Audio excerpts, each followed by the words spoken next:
Hello and welcome back to Case Continued. This is part 2 of episode 2 in our exploration into the Chris Watts case. If you haven't seen my first couple of videos, you might want to go back and check them out first, especially if you're brand new to the case. To those of you returning and to those who've subscribed, thank you so much. I honestly appreciate you more than you know, and I'm honoured that you've chosen to stick with me. In this series, we're working to break down the story piece by piece, not just to understand what happened, but to carefully examine the facts, the evidence, and the many theories and narratives that have grown around this case online. Because let's be honest, there's a lot of misinformation, speculation, and even lies being passed off as truth, and it's time to separate what's real from what isn't. This isn't a series about sensationalism or shock value. It's about truth-seeking, however uncomfortable or complicated that may be. I'm adding in my important disclaimer at this point. I don't tolerate victim blaming, bullying, or personal attacks in this space. Debate is welcome, but please debate the facts, not feelings. Ask difficult questions, but don't mistake theories for facts. This video and the series as a whole is intended for mature audiences, as some of the content may be distressing, especially that involving children. Please take care of yourselves while watching. Today we are continuing on from Chris Watts' second confession from prison. We're continuing to ask, does his version of events finally match the physical evidence? And is Chris finally telling the truth? This case isn't just about what happened. It's about why so many people still question what we've been told and what that means for the victims, their families, and the true crime genre as a whole. So let's begin, carefully, respectfully, and as honestly as we can. I'm Fiona, and this is Case Continued.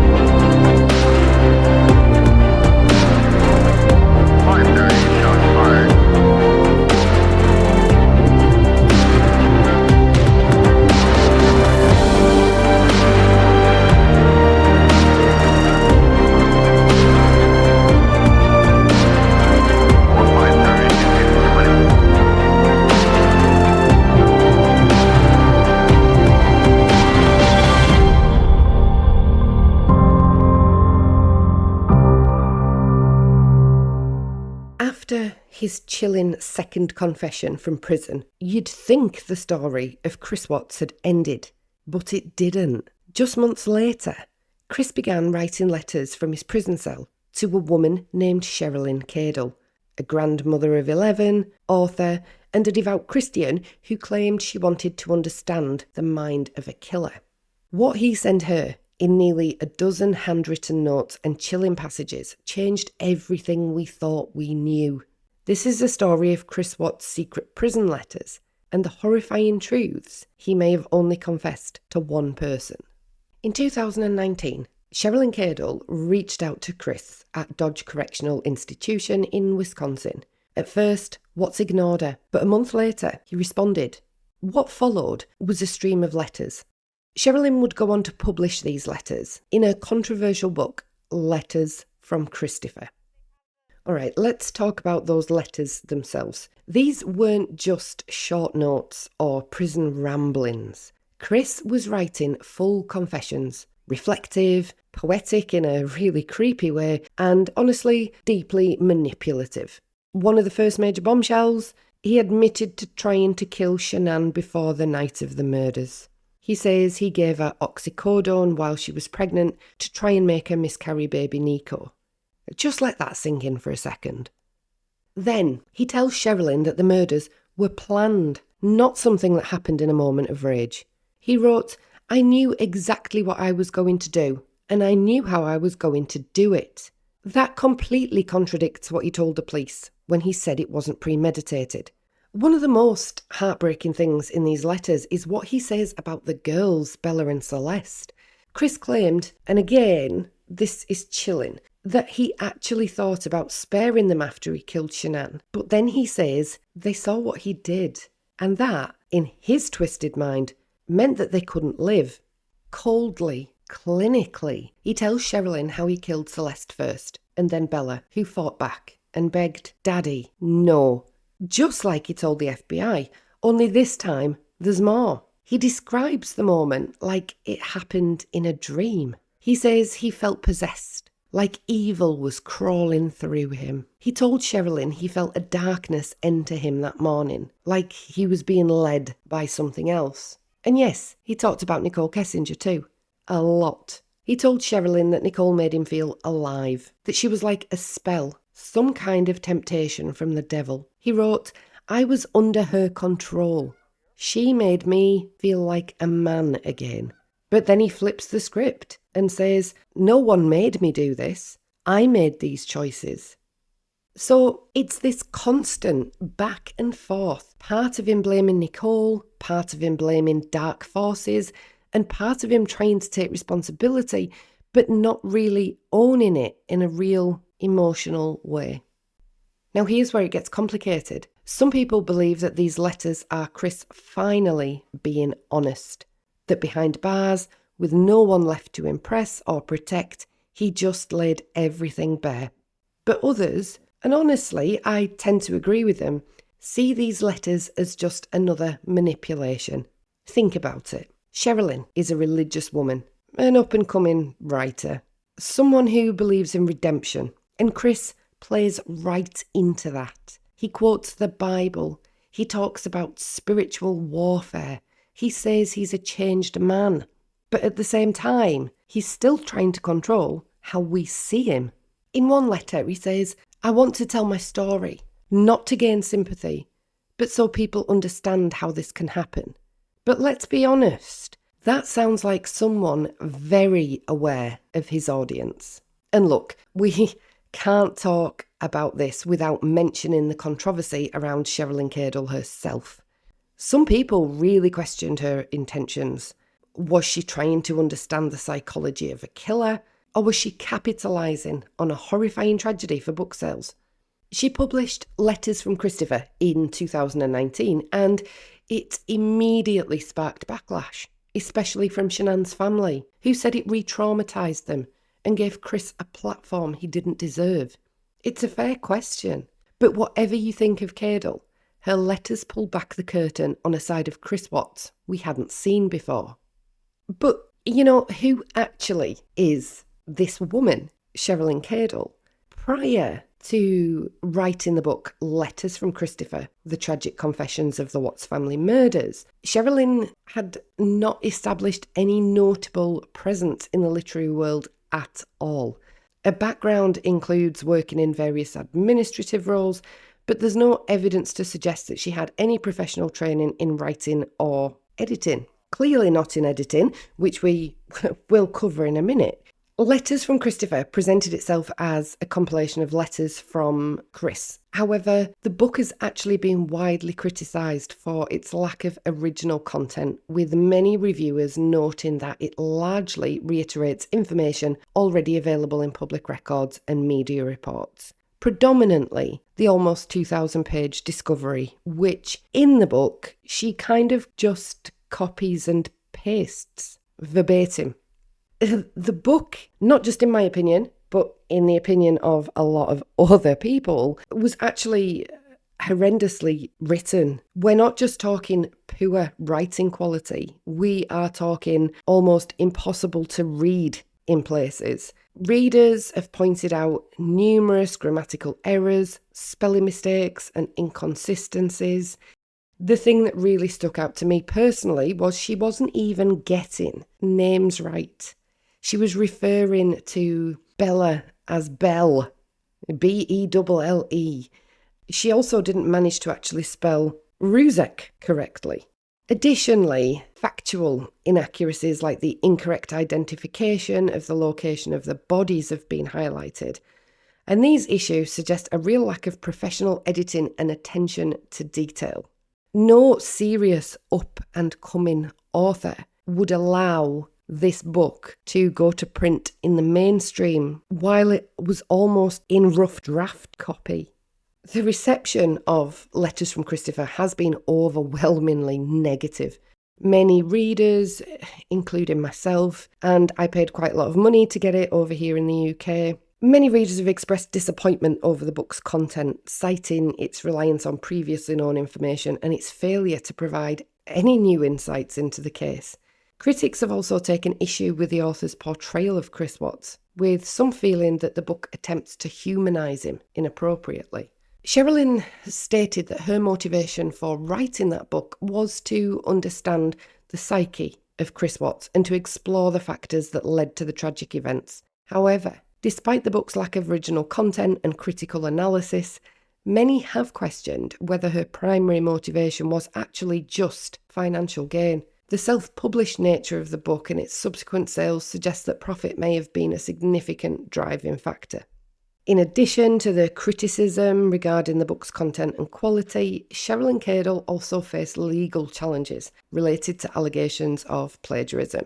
Anne K. Howard, the author of His Garden, Conversations with a Serial Killer, accused Cadle of copying substantial portions of her work without proper attribution. This led to a lawsuit and some kind of settlement, which further tarnished the credibility of Cadle's book. So why Cheryln Cadle? Why her? First off, Chris had no shortage of people who could have heard his story. Lawyers, investigators, even the media. But many of those were either officially involved in his case or had agendas that weren't about giving him a sympathetic ear. Cheryln was different. She wasn't a detective. She wasn't a journalist. She wasn't a lawyer. She came across as non-judgmental, a spiritual person, someone who wrote about forgiveness, redemption, and had a sincere-sounding desire to understand the human psyche. So for someone like Chris, who might have been craving control, empathy, or even someone who wouldn't immediately condemn him, that was probably very appealing. Chris's decision to discuss dark things and paranormal happenings with Cheryln is quite fascinating. It might have served multiple purposes: manipulation and control. Chris was incredibly skilled at controlling the narrative. So by weaving in spiritual or supernatural elements, he could frame himself as a victim of forces beyond his control. This can create sympathy, or at least confusion, muddying the waters of his culpability. Then there's testing boundaries. Cheryln wasn't a trained professional by any stretch of the imagination. She may have been more open or less sceptical about these topics, giving Chris a safe space to explore and exaggerate these dark themes without challenge. And what about retaliation or rebellion? It's a powerful idea that after the shock of detectives showing up unexpectedly for that prison interview, Chris might have felt betrayed or cornered. Writing letters to Cheryln gave him a secret platform to tell a different story, maybe even to undermine the official narrative or express resentment. But was he telling the truth? That's the million-dollar question. The truth is, Chris Watts is a known manipulator and liar. We saw that in his police interviews, in how he lied to friends, family, and investigators. The letters to Cheryln could be partial truths. Some details may be accurate or based on genuine feelings, but mixed with exaggerations or fabrications. As we said, they could be retaliation and self-serving lies. They might have been a way for him to retell the story on his own terms, slipping in new revelations that weren't in his prison confession, almost like saying, "You guys didn't get the full picture." And of course, he could have just been seeking sympathy or attention. By painting himself as haunted or possessed, he could be trying to gain sympathy or create intrigue, keeping himself relevant in public conversation. But why does any of it matter? Well, understanding why Chris Watts chose to confide in Cheryln and why the story he told her is so different from official confessions helps us see the complexity of his personality. A man who killed his family and then tried to rewrite his own narrative for as long as possible. It also reminds us to be cautious when considering any confession from someone who has everything to gain from twisting the truth. It shows us how complicated and dangerous Chris Watts potentially really is. Now, there's something really controversial that's been floating around about Cheryln Cadle and her relationship with Chris Watts. Some people say that she told Chris he had to frame his story in a very specific way, that he had to admit certain things, or else she wouldn't publish his journey of finding God. Cadle even gives a nod to this herself in her own book. And if it's true, it's huge. It means Chris's letters might not be honest at all. He could have been coached or pressured to tell a story that fit a particular narrative instead of the full truth. So even if he appears to confess in these letters, it doesn't necessarily mean he's owning up completely or telling the facts. But here's the tricky part. Even if he was coached, legally, he's still guilty. The courts decided that long ago based on the evidence and his official confessions. But from a psychological or public perception standpoint, it does muddy the waters. If his story was shaped by someone else, we can question how much of it was true and how much was just what Cheryln wanted him to say. It also means that Chris might have been playing a game, giving just enough to keep Cheryln interested or to get his story out there, but still hiding parts or spinning the truth. If she really was telling him, say it this way or no book, that's manipulative. It suggests she was less interested in uncovering the truth and more about controlling the narrative, maybe for profit or attention. And that kind of behaviour blurs the line between interviewer and co-conspirator, which is ethically problematic. It's almost like she was bribing or coercing him using the promise of a book deal to get the story she wanted. And that calls into question the whole credibility of her work. So what does all that mean for us? It reminds us to be super critical of where we get our information, especially with stories this twisted and emotional. Chris Watts' letters to Cheryln might not be the pure truth. They could be filtered, coached, and manipulated. And Cheryln's role, definitely more complicated than just writer or listener. So what do you think? If a writer controls a story this much, how can we ever really know what happened? Does that change how we view Chris Watts' letters? Drop your thoughts in the comment, guys, because this is one conversation I'm really curious to hear from you about. We're now going to read a couple of Chris's letters, which go into detail about the events of the 12th and the 13th of August 2018. On the 23rd of April 2019, Chris writes, "Dear Cheryln, hello again. I hope you're doing well. It's been awesome talking with you on the phone, but I know the 15-minute time frame is a pain. Sometimes I can get right back on the phone, but right now there are other inmates that like to be on the phone as much as I do, so I respect their time as well." He then asks how her dad is doing, states that he's been praying every day for Cheryln's father, and goes on to comment on a petition that was started, which was about Chris Watts being allowed to have pictures of his family in his cell. He wrote, "Yes, that petition really blew my mind, that people really want to make me suffer like that. Even if they did ever take my pictures, they can't take my memories.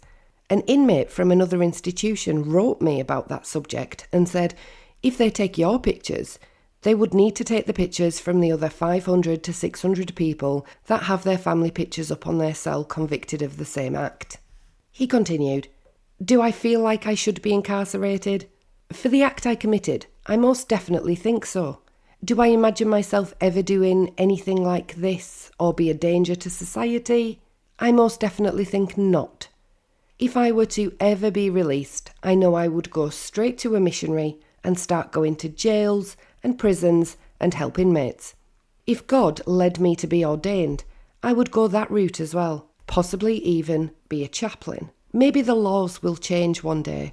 My attorney team could see if I was different and knew that this was a one-time occurrence for me. They told me that in Europe, the law is I would serve 20 years or so for homicide, and in California, after 25 years of imprisonment on a life sentence, you can be released if you have good behaviour. So there's hope for everyone to live outside prison walls. I know physically I'm behind these walls, but my spirit is free with Christ." He continued, "If God keeps putting it on your heart that there is more to the story than what I told the FBI, you're correct. I don't like saying stuff like that over the phone because I'm never certain when they screen my calls. I know I already told you the vision I had before August the 13th, when I was lying in bed and all the lights were on in the loft and downstairs, and I felt so alone. That's exactly what happened on April the 14th, when I was lying in bed. I don't know if you want this in the book, or if God does, but here are the things I left out. Number 1. August the 12th, when I finished putting the girls to bed, I walked away and said, that's the last time I'm going to be tucking my babies in. I knew what was going to happen the day before, and I did nothing to stop it. I was numb to the entire world. I had literally taken my kids to a birthday party, played with water balloons, had an amazing time, sang songs all the way home, gave them a bath, a shower, ate dinner, read bedtime stories and sang bedtime songs, and still nothing registered. When Shanann had to be somewhere, I always enjoyed taking the girls places or playing outside because it was our opportunity to bond, and still, the night before, I couldn't stop myself from what I knew would occur the next morning. On the 13th of August, the morning of, I went to the girls' room first, before Shanann and I had our argument. I went to Bella's room, then Cece's room, and used a pillow from their bed to kill them.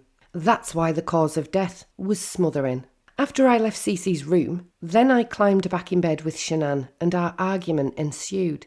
After Shanann had passed, Bella and Cece woke back up. I'm not sure how they woke back up, but they did. Bella's eyes were bruised, and both girls looked like they'd been through trauma. That made the act that much worse, knowing I went to their rooms first and knowing I still took their lives at the location of the batteries. The reason the medical examiner found oxycodone in Shanann's system is because I gave it to her. I thought it would be easier to be with Nicole if Shanann wasn't pregnant. Cheryln then comments in the book that after she had received that particular letter from Chris, she had a lot of questions. She asked him about the oxycodone and said that he told her first that he gave it to Shanann twice, once at her parents' house and the second time right before he killed her. She said that at that time Chris had told her that that was the reason Shanann couldn't fight back. But later, when she questioned him about it again, Chris had apparently told her that he'd only given the oxycodone to Shanann once. And when she asked him where he got the oxy, he told Cheryln that it's one of the things he will take to his grave.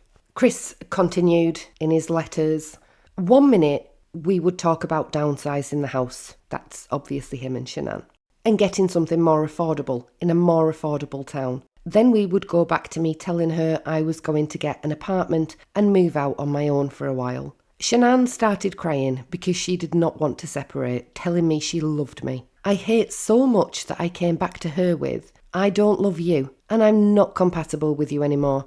As she was crying, with her mascara running down her face, she told me she couldn't make it in Colorado by herself with 3 kids. Isn't it weird how I look back and what I remember so much is her face getting all black with streaks of mascara? There was no feeling coming from me as I told her that I could help her and she would make it.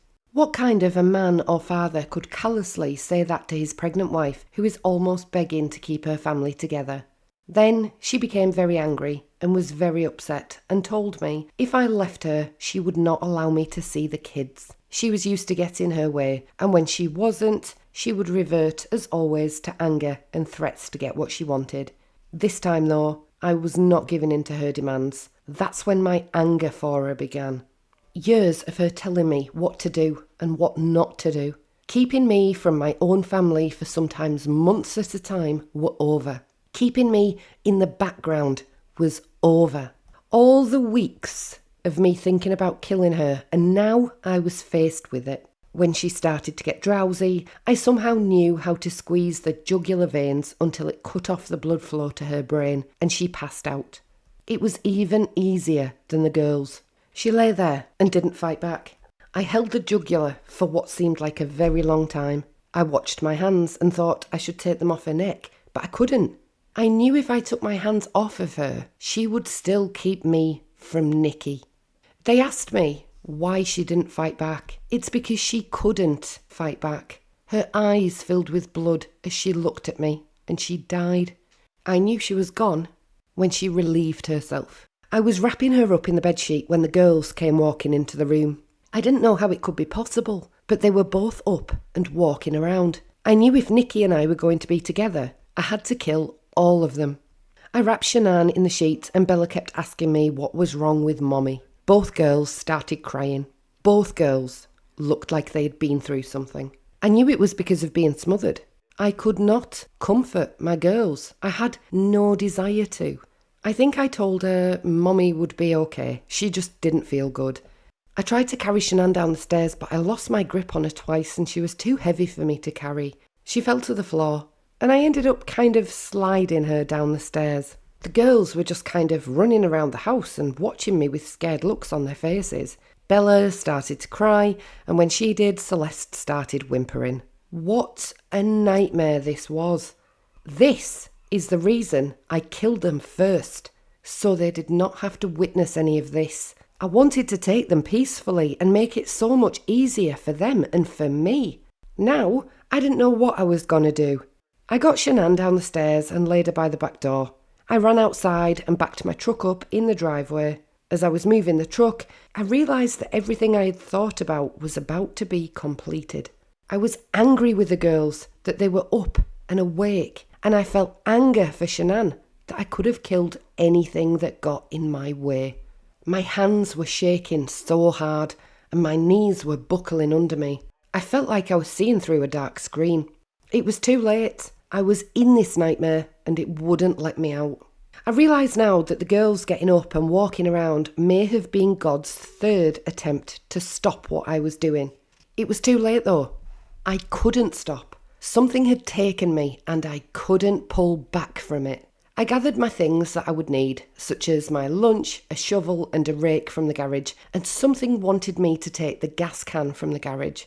I still do not know why I took the gas can. The FBI asked me if I was going to take my own life, and I told them I thought about it, but honestly, no, I was not going to take my own life. I got Shanann out to the truck by mostly dragging her. Once at the truck, I lifted her in the back and laid her on the floor. I went around to the other side and pulled her across the back floor. The stench of her relieving herself was so strong that to this day I can smell it and it makes me sick. Now I'm not sure if it's the stench of her relieving herself or if it was the stench of death. At some point, I grabbed a couple of garbage bags and put them around Shanann's feet and around her head. I ran back in and cut some lights, told the girls to follow me. I was shocked when, later that day, I was standing in the neighbour's living room, looking at their security camera video and thought everyone could see the girls walk up to me and I put them in the truck. I loaded them in the back seat. Bella said they couldn't ride with me because they didn't have their car seats. I remember telling her that this time, it's all right. It hurts, but I remember being so mad that they were still alive. The girls sat curled up with each other. I noticed they were consoling each other, kind of whimpering, but not really crying. The only thing they talked about was why did it stink in the truck. I could not believe that they had come back to life. Now I had this to deal with for the second time, plus Shanann. I was still shaking and in a sweat, and my heart was pounding so hard in my chest. I didn't know what to do next. I didn't know what I was even doing. Nothing made any sense to me. I had not planned this out carefully enough. I remembered just feeling so angry. A feeling, an emotion I'd never experienced before. It took me an hour to get to the site and I had not calmed down at all. The rest of the story, I dumped Shanann on the ground, then I walked back to the truck and with the blanket that Cece was holding, I put it over her head and smothered her. I carried her up the stairs. I opened the hatch and I was surprised how small the opening was. I lifted her up and down into the hole. She went in pretty smoothly. I remembered as I was lowering her body that I would never see her again, but instead of the love I had always had for her, numbness was in its place. I couldn't feel anything for her. I couldn't believe how easy it was to just let her drop through the hole and let her go. I heard the splash when she hit the oil. Then, without blinking an eye, I went right back to my truck and went over to Bella. She asked me if I was going to do to her what I had just done to Celeste. I don't think I answered her. I just put the same blanket over her head and smothered her. I could not believe, though, how much of a fight she put up. Little, quiet Bella had a will to live. Nothing registered in my head for her. Out of all three, Bella is the only one that put up a fight. I will hear her soft little voice for the rest of my life saying, "Daddy, no." She knew what I was doing to her. She may not have understood death, but she knew I was killing her. I was so empowered at the time. I had the strength to climb those stairs for the second time and put her little body through the hole in the next tank. Bella was harder to get down the hole. Her arms and shoulders did not want to fit through the hole, so I had to force her through the hatch. They told me they found a tuft of blonde hair. I would suspect that's when that happened. I did separate them purposely. I was trying to get them as far away from Shanann as possible. I guess I put them in the tanks to make sure that this time they didn't get up. I didn't know why, except for the anger I felt. You asked me why I was so angry with Shanann. It was a couple reasons. I was angry that she kept me from my family, and I was angry because she was standing in the way of me being truly happy with someone I wanted to be with. Had I not killed them when I got home from work that afternoon, Shanann would not have let me in my own house. She would have locked the doors or had the locks changed to show me she was in control still. I would have had to make a scene, which is something I did not want to do for the neighbours to see. I had to put the girls in the tank so they wouldn't get up the second time. I then went and dug a hole for Shanann. The dirt was loose and I remember it was easy to move. When I dug the hole, it seemed a lot deeper than it was. As I pulled on the sheet, she rolled out and into the hole. I think she'd given birth. She landed face down. I remember being so angry with her that I was not going to change how she landed. I didn't think about if the hole was deep enough, or if I had the hole in the right place, or if I'd made sure to pick everything up so there was nothing left lying around. I realised I'd just murdered my daughters twice. I still don't understand how that happened, because I know they were dead the first time. My entire life lay there, on that oil site. All I could feel was now I was free to be with Nikki. Feelings of my love for her was overcoming me. I felt no remorse. The darkness inside of me had won. It was still in me though. I thought maybe permanently. I felt evil, swallowed up by this thing inside of me. I felt I could kill anything and be justified for doing it. I didn't feel any remorse for what I did. I didn't feel bad for killing my entire family. I really didn't feel anything. My mind went to the dog. Did I remember to put him in the cage? What possible horror could have been going through those precious little girls' minds at that time? Not understanding, but understanding enough to know something was horribly wrong. Having hopes in their little minds, I'm sure that Mommy was going to be fine and they would be back home in just a little while. They had no concept of what was truly happening or lying just ahead of them, just as Shanann had no idea what she was walking into. I believe they were probably very afraid. Cheryln asked Chris about the days directly after the murders. She states, "The evil force that Chris thinks was pursuing him was also living in his home. Chris felt that this was a force that kept causing him to have a recurring dream. In the weeks leading up to the murders, this disturbing dream made him realise there was something that was coming after him. He realised it had been chasing him until it caught him. He would dream he was lying on their bed asleep. He would wake up in his dream and all of the lights in his house were on. They were on upstairs and downstairs.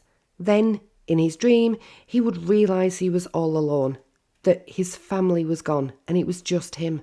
The dream gave Chris an awful feeling. Somehow, he knew that dream was going to come true." Cheryln asks, was this Chris's mind preparing him or was it God's warning? Sure enough, the night of August the 13th, the night after he had just killed his family that morning, Chris said he turned off all the lights and went to bed. He woke with a start and realised that all of the lights in the house were on. He knew he'd turned them off before lying down. The first thing that came to his mind was that he was all alone and his family was gone. This was his dream exactly. Chris said that he'd laid downstairs the rest of the night because he was so creeped out. He apparently could feel the spirit in his home. Who turned on all of the lights? He said he didn't and was convinced for sure that there were evil spirits there. We do kind of know that this is true because in one of the police reports they said that an officer was sat outside all night and he'd made a note in his report that all of the lights in the house were on. Could Chris have been sleepwalking and turned the lights on, or was this the work of what he says was in his home? Cheryln says that it's said that sometimes a dark spirit will follow a person around for a while.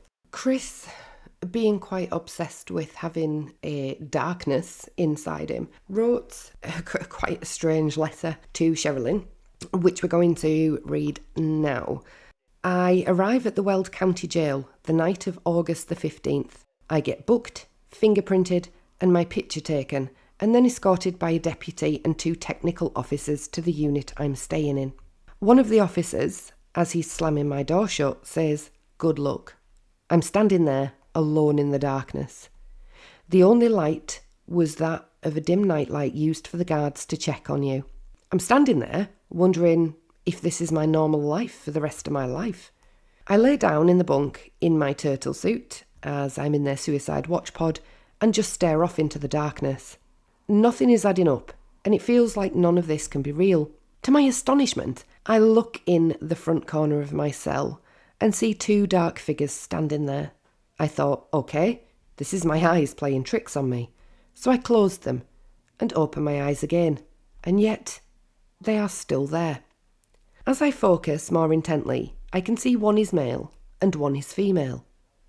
The male is in a black suit and the female is in a black dress with a Victorian-style hat. Both their wardrobes looked vintage.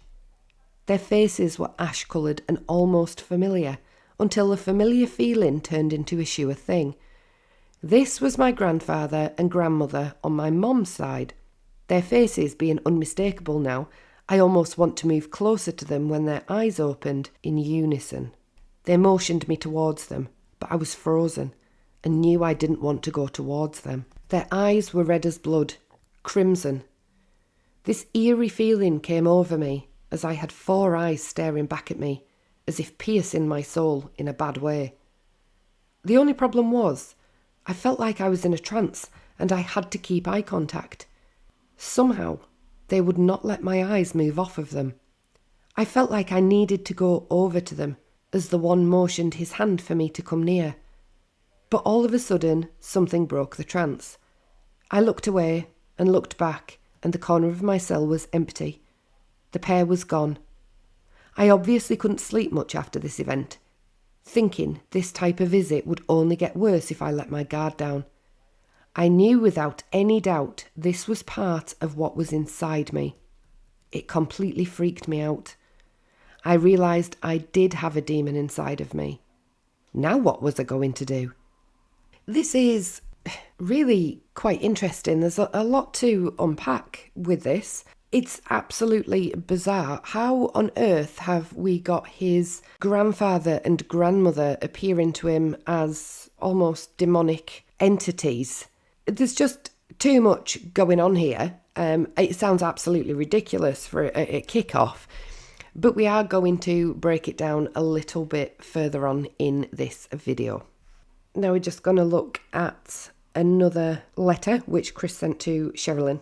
He says, "My mom asked me if you could use the letters I wrote to Bella, Celeste, Nico and Shanann back in December, and I think that will be a good idea. The HLN wanted to use them as part of the documentary to show part of my character, but I believe God didn't want them used there. He wants the book to be the platform they are used on, so I will give you the green light to go ahead and use them." So these letters are letters that Chris had written to his family, and they're quite unusual. On the 17th of December 2018, Chris wrote this letter. "Shanann, Bella, Cece, Nico. Where do I begin? I love all of you to the moon and back. Or as Bella would say, I love you all day. You guys will always be my shining stars, my light in the darkness, and my guardian angels. Being a husband and father are all true blessings from God. I was blind from seeing these gifts he bestowed on me. I hope when you look down on me, you don't see the person that hurt you, but the person that loves you. I pray that you say, there is my husband, and there is my daddy. I love you all so much, and remember, you will always be my sunshines. I miss you guys so much. Every time I close my eyes, I see you, Bella, jumping on that trampoline in Myrtle Beach and swimming like a big girl with your floaty. I see you, Celeste, running back and forth from the ocean, feeling the sand on your feet for the first time, and seeing the waves crash down. I see you, Bella, playing with your friends and breaking out of your shell. You even got me good with a few water balloons. I see you, Celeste, sprinting into every situation, showing how spunky and tenacious you are. I see an ultrasound of the third miracle God was putting into my life, not knowing if it was a boy or a girl yet. I see you, Shanann, in the kitchen with a "Oops, we did it again" t-shirt to announce the third bundle of joy was on the way. I see you, Bella, with those amazing curls that remind me of my hair when I was a kid. I see you, Celeste, tackling me every time you see me. You truly are Daddy's girl. I know this because you would only let me tuck you in at night. Oh, how I miss getting both ready for bed. You two always got me soaking wet from the shower, but you always had a blast. Then it was snack time and story time, and you both loved story time. Celeste, you loved your lion book, and Bella loved her Frozen short story book. You especially liked the Olaf story. You always kept asking for one more story, and I would cave in and do it. I still read to you now. I hope you can both hear me. Nico, you would have been about a month away from being born, and I know your sisters would have been fighting over who held you first. I know they're doing that right now as we speak. I love you, little man. Shanann, you were so good to me our entire relationship. I know we had our struggles and disagreements, but you truly did love me. You would do anything for me. You painstakingly tried to show me that towards the end, but whatever wall I put up resisted every attempt. I wish I could have opened my eyes and saw the love you were pouring out to me. I went to church yesterday. Sitting there, seeing Jesus and the cross, hearing Holy Night being sung, and knowing that I didn't have you four with me broke me into tears. I knew you were spiritually with me there. As soon as I looked up, a couple rays of sunlight hit the cross, and I knew you were there. What will I do without you and the kids for the rest of my life? How am I supposed to go on?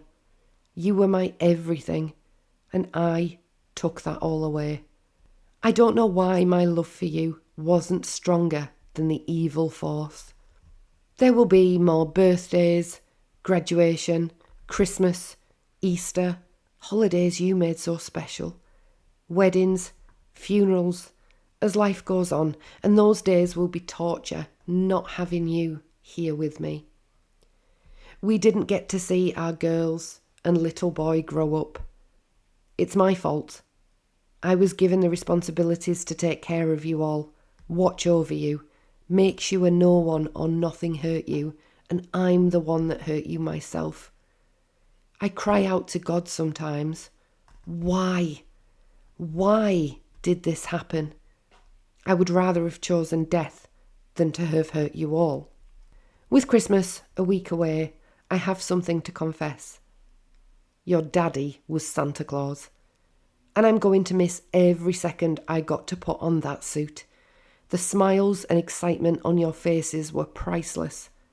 In closing, I wish I could be tucking you girls in tonight. Celeste with the best kisses. Bella with the best hugs. I wish I could give you a kiss goodnight, Shanann, and feel Nico kick around in your belly. You all mean the world to me, and the love I have for you can't be measured. It's like the sand of the sea. I love you all, always and forever. Now I have to get serious with you all. I am sorry. I wish I could take your place, and you all be back here with your family, and I would, if I could, go in your place. My heart is broken in 4 pieces, a piece for each of you. Please forgive me for what I did to you. There truly isn't a word that can describe how sorry I am. To be living in this cell without all of you in my life is the most horrible thing that could be imagined. Never would this be something I would want to have happened. You were my life. You are my life. I just need you to know that wasn't me that morning that did such a horrible thing. Something not of this earth came over me, and I succumbed to it and allowed it to take over my head, my actions, my life, your life. I'm not blaming it on anyone else, but had I not gotten mixed up with the wrong kind of people and allowed a dark spirit to enter my life, I know something like this could never have happened. I beg you 1,000,000 times to forgive me for what I've done. Soon I will be in heaven with you, and we will rejoin our family and be together for eternity. I love you so much. Happy birthday and Merry Christmas, Bella. Merry Christmas, Cece. Merry Christmas, Nico. Happy birthday and Merry Christmas, Shanann. Keep living for God faithfully and waiting patiently for his plan, for he is Saviour, faithful and good. Keep trusting in him even when we experience heartache. God bless everyone. Amen. All right, we're going to leave it there for today. There's still quite a bit more to get through. I know my first 2 videos were a little on the longer side, and while I appreciate everyone who stuck with them, I also know that time is precious. So going forward, I'm aiming to keep these videos a little more manageable. In the next video, we'll continue diving into Chris's prison letters and start breaking down exactly what's going on between the lines. We'll also take a look at how these writings fuel the various theories floating around online and whether any of them actually hold up under scrutiny. Thank you so much for watching, and if you're interested in where this story is headed, make sure you subscribe and hit that notification bell so you don't miss what's coming next. Until next time, stay curious, stay kind, and take care of yourselves. I've been Fiona, and this has been Case Continued.